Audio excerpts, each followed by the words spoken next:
नमस्कार, आप देख रहे हैं TTN 24 न्यूज और मैं हूं आपके साथ स्वाति। तो चलिए रुख करते हैं आज की ताजा खबर की ओर।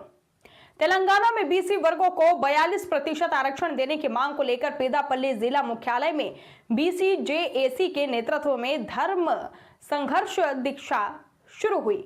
पेदापल्ली जिले के अंबेडकर चौक पर BCJAC के नेतृत्व में BC वर्गों के अधिकारों की रक्षा के लिए धर्म दीक्षा आंदोलन की शुरुआत की गई। BCJAC अध्यक्ष दासरी उषा के नेतृत्व में आयोजित इस दीक्षा में बड़ी ही संख्या में BC नेता और कार्यकर्ता शामिल हुए। दीक्षा में बोलते हुए दासरी उषा ने सरकार से अपने वादों को तुरंत पूरा करने की मांग की। सरकार ने जो वादा किया है उसके अनुसार स्थानीय निकाय चुनावों में BC वर्गों को 42% आरक्षण तुरंत लागू किया जाए।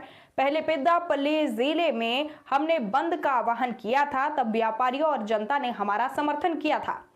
आज हमने सरकार के खिलाफ युद्ध की घोषणा की है। आने वाले दिनों में हम राज्यव्यापी बड़ा आंदोलन शुरू करेंगे।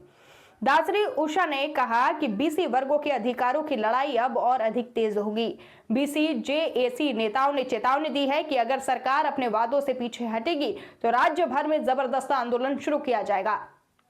वहीं पेदापल्ली से शुरू हुआ यह धर्म संघर्ष दीक्षा आंदोलन अब राज्य के अन्य जिलों तक फैलने की संभावना जताई जा रही है। BCలకి లోకల్ బాడీ ఎన్నికల్లో రిజర్వేషన్ ఇవ్వాలి అని చెప్పేసి మేమందరం కూడా నేడు పెద్దపల్లి జిల్లాలో అంబేద్కర్ స్టాచ్యూ ఎదురుగా ధర్మ దీక్షని చేయడం జరుగుతుంది। మరి ఇటువంటి దీక్షలు మొన్న BCJAC తెలంగాణ రాష్ట్రంలో ఏర్పడినప్పటి నుంచి మరి మొదటిగా మనం పెద్దపల్లి బంద్ మొత్తం కూడా ప్రకటించుకున్నాం। రాష్ట్ర వ్యాప్తంగా బంద్ చేసినప్పుడు మన పెద్దపల్లి జిల్లాలో కూడా ఎంతో ఘనంగా ఇక్కడ ఉన్న షాపులన్నిటితోటి కూడా మాట్లాడుకుంటూ అందరూ కూడా బంద్ చేయడం జరిగింది। అదే విధంగా మొన్నటికి మొన్న మౌన దీక్షని చేపట్టి వందలాది మంది వచ్చి ప్రతి ఒక్కరు వాళ్ళ మద్దతును తెలియజేసుకోవడం జరిగింది। మరి నేడు ఈ ధర్మ దీక్ష చేయడానికి ముఖ్య కారణం ఏంటంటే యుద్ధం ప్రకటించినాం।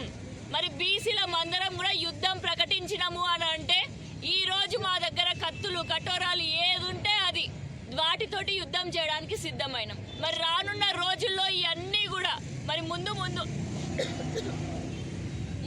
రోజులలో మరి పెద్ద యుద్ధం పెద్ద కాన్ఫ్లిక్ట్ పెద్ద వార్ రాకముందుకే ఆ అలజడి ఆపేసి ముందే 42% మీరు లోకల్ బాడీ ఎన్నికల్లో రిజర్వేషన్ ఇస్తేనే మరి అది ఆపగలుగుతారు।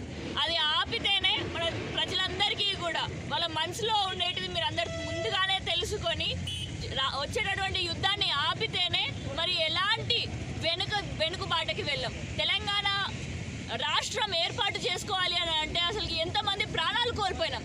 మరి నేడు అలాంటి ప్రాణాలు కోల్పోకుండా ఉండాలని అంటే మనకు కావాల్సింది రిజర్వేషన్। మరి మన తెలంగాణ రాష్ట్రానికి అసలు ఎంతమంది వాళ్ళ జీవితం మొత్తం కూడా త్యాగం చేసి ముందడుగు వేశారు।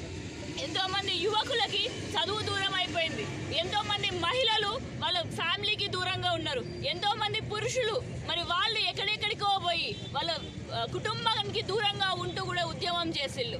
మళ్ళా ఇలాంటివి మన తెలంగాణ ప్రజలకు తలపెట్టకండి అని చెప్పేసి మేమందరం కూడా కోరుకుంటూ మరి నేడు చేస్తున్నటువంటి దీక్షలు అన్నీ కూడా ఇవన్నీ కూడా మీ అందరికీ మా మనసులో ఉన్నటువంటి మాటలు, మా గ్రామాలలో మా ఇళ్లలో ఉన్నటువంటి మాటలు మీ అందరికీ చేర్చడానికి తీసుకొని వచ్చాం కాబట్టి వెంటనే మా అందరికీ కూడా 42% రిజర్వేషన్లు BCలకి లోకల్ బాడీ ఎన్నికల్లో కేటాయించాలి అని చెప్పేసి మేము డిమాండ్ చేసుకుంటూ మరి ఇక్కడికి వచ్చి నేడు ఈ ధర్మ దీక్షలో పాల్గొన్నటువంటి ప్రతి ఒక్కరికి కూడా నాతో పాటు పాల్గొన్నటువంటి మన వర్కింగ్